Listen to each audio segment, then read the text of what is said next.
مولانا ارشد مدنی صاحب، مولانا محمود مدنی صاحب، سعادت اللہ حسینی صاحب اور مولانا خالد سیف اللہ رحمانی صاحب جیسے لیڈران، لیکن مسلم قائدین کبھی نظر بھی آتے ہیں تو صرف لیٹر پیڈ پر۔ آداب دوستو، جمعیت علماء ہند کے قومی صدر جناب حضرت مولانا محمود اسعد مدنی صاحب کا لیٹر پیڈ اور مشہور صحافی علی جناب سمیع اللہ خان صاحب کا بہترین تبصرہ۔ لکھتے ہیں کہ ایک سوال دل میں بار بار آتا ہے کہ جس طرح کبھی ہندوؤں کا کوئی معاملہ ہوتا ہے تو ان کے سارے لیڈر فوری طور پر متاثرہ علاقوں میں پہنچ جاتے ہیں، ویسے ہماری ملی قیادت جیسے مولانا ارشد مدنی صاحب، مولانا محمود مدنی صاحب، سعادت اللہ حسینی صاحب اور مولانا خالد سیف اللہ رحمانی صاحب جیسے لیڈران مسلمانوں پر جس وقت ہندوتوادی ظلم کرتے ہیں اس وقت پولیس اور سرکار کو روکنے اور مسلمانوں کی جان و مال، مذہبی مقدسات کی حفاظت کے لیے فوری طور پر مظلوم مسلمانوں کے علاقوں میں کیوں نہیں پہنچتے؟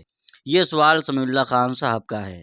ساری ہندوتوادی آج سنبھل جامع مسجد کے خلاف متحد ہے، لیکن مسلم قائدین کبھی نظر بھی آتے ہیں تو صرف لیٹر پیڈ پر۔ کیا یہ بااصول و بااہمیت طرز قیادت ہے؟ آپ اگر قیادت کی مسندوں پر فائز ہیں اور مرکزی عہدوں پر براجمان ہیں تو براہ کرم اپنے ضعف و صحت کے اعذار پیش مت کیجیے۔ اگر یہ اعذار ہیں تو کسی لائق و مستحق صحت مند و باحوصلہ شخص کو منصب سپرد کر دینا چاہیے تاکہ وہ ملی قیادت کے مناصب قومی قوتوں کو مسلمانوں کے حق میں استعمال کرے۔ لیکن یہ عذر زیادہ مضبوط نظر نہیں آتا، کیونکہ اسی دوران ملت کے اکثر بڑے بزرگ حضرات جلسے، جلوس اور کانفرنسوں میں شریک ہیں۔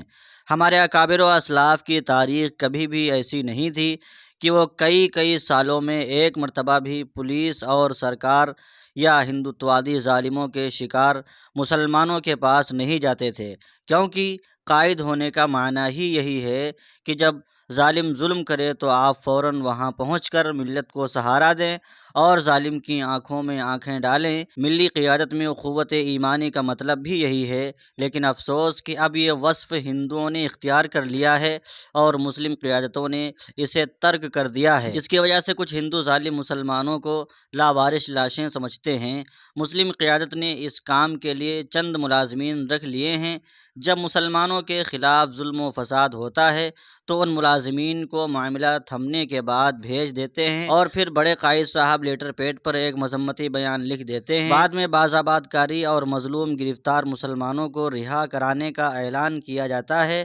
قوم کے پیسے سے یہ کام کر کے ملت پر ہی اس کا احسان بھی جتایا جاتا ہے۔ یہ کام قیادت اور لیڈرشپ کے اوصاف میں سے نہیں ہیں، یہ طرز و فلاح و بہبودی کی چیئرٹیبل ٹرسٹ کے ہوتے ہیں۔ ملت کا قائد ان کا نگہبان ہوتا ہے۔ جب ان پر پولیس ظلم کرتی ہے، سرکار چڑھائی کرتی ہے، سنگھ پریوار ان کا محاصرہ کرتا ہے، ہندوتوادی غنڈے انہیں مارتے ہیں، تب لیڈر کو سب سے پہلے وہاں پہنچنا ہوتا ہے۔ ایسے میں جہاں ظالموں کو احساس ہوتا ہے کہ یہ اکیلے نہیں ہیں، وہیں مظلوم اور پریشان حال مسلمانوں کے حوصلوں کو بھی سہارا ملتا ہے، لیکن اس طرح ملت کی لیڈرشپ کا حق ادا کرنا چھوڑ دیا گیا ہے اور عمارتی و قانونی باز آبادکاری کو قیادت بتلا کر ملت پر احسان جتلایا جاتا ہے۔ ایسے میں ظالم ہندوؤں کے حوصلے کیسے پست ہو سکتے ہیں؟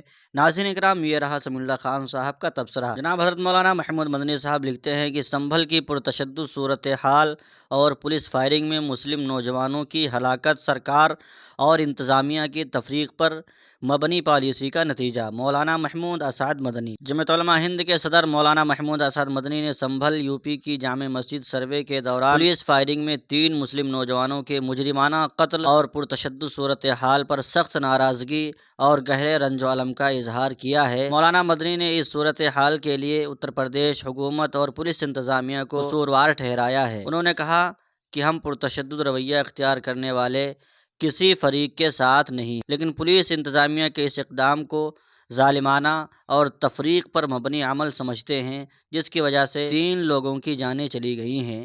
چاہے کسی بھی مذہب، ذات اور عقیدے سے تعلق رکھنے والا انسان ہو، اس کو ملک کے آئین میں یکساں طور پر جینے کا حق حاصل ہے۔ اگر کوئی حکومت تفریق پر مبنی رویہ اختیار کرتے ہوئے کسی مخصوص طبقے کی عزت اور جان و مال کو کمتر سمجھتی ہے تو ملک کے آئین اور قانون کو پامال کرنے کی قصوروار ہے۔ مولانا محمود مدنی نے کہا کہ جمعیت علماء ہند نے پہلے بھی خبردار کیا تھا کہ جو لوگ مسجدوں میں مندر تلاشتے پھر رہے ہیں وہ در حقیقت ملک کے امن و امان کے دشمن ہیں۔ آج جو کچھ بھی ہوا اس نے ہمارے موقف کی تصدیق کر دی۔ مولانا مدنی نے کہا کہ سنبھل کے لوگوں نے پہلے دن ہوئے سروے کے دوران عدالت کی ٹیم کے ساتھ تعاون کیا تھا اور کسی طرح کی مخالفت نہیں کی گئی، لیکن آج جب سروے کمشنر جا رہے تھے تو اطلاعات کے مطابق سروے ٹیم کے ساتھ موجود کچھ افراد نے مذہبی جذبات کو برانگیختہ کرنے والے نعرے لگائے، جس سے ماحول خراب ہوا اور پرتشدد واقعات رونما ہوئے۔ انہوں نے سوال اٹھایا کہ آخر پولیس انتظامیہ نے ایسے لوگوں کو سروے ٹیم کے ساتھ جامع مسجد جانے کی اجازت کیوں دی اور پھر ان کو نعرے لگانے اور ایک کمیونٹی کو بھڑکانے سے کیوں نہیں روکا۔ مولانا مدنی نے کہا کہ مقامی عدالت نے مسجد فریق کے موقف کو سنے بغیر جس طرح فوری سروے کا حکم دیا، اتفاق نہیں کیا جا سکتا۔ اونچی عدالتوں میں یہ حقیقت واضح ہو جائے گی۔ یہ فیصلہ ملک کے قانونی نظام اور عبادت گاہوں کو لے کر مذہبی حساسیت کے خلاف ہے۔ مولانا مدنی نے کہا کہ آئین کے تحت تمام مذہبی مقامات کی 1947 والی حیثیت کی حفاظت کی ضمانت دی گئی ہے، جو ملک کی سالمیت اور اتحاد کے لیے بہت ضروری امر ہے۔ اسے سیاسی یا نظریاتی مقاصد کے لیے بگاڑنے کے خلاف متحدہ آواز اٹھانے کی ضرورت ہے۔